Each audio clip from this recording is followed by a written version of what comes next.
If you are new to investing and you are confused about where to start, this video is for you.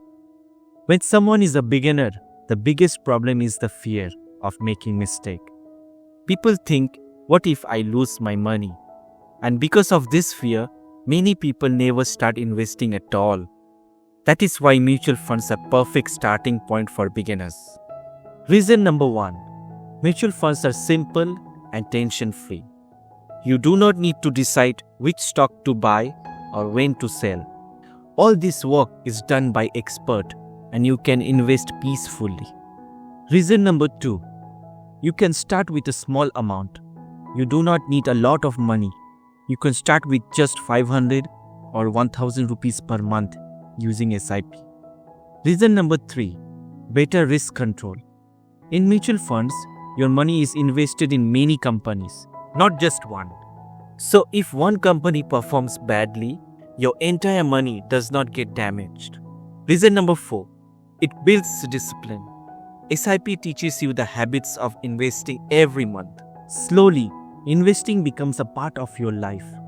Reason number 5. Long-term wealth creation. Mutual funds are not a way to become rich quickly.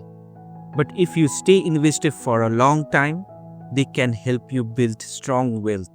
Reason number 6. It protects you from emotional mistakes. Beginners often buy when the market is high and sell when the market is low.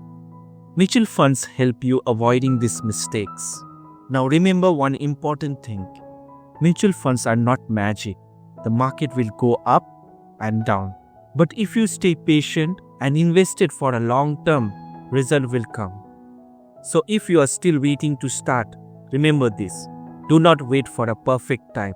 Start and the time will become perfect. Start with a small amount, but start today. If you found this video useful, please like the video, subscribe to Build Money Academy and share this with your friends. See you in the next video.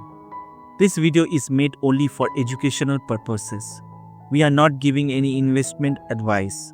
Mutual fund investments are subject to market risk. Please read all scheme-related documents carefully before investing.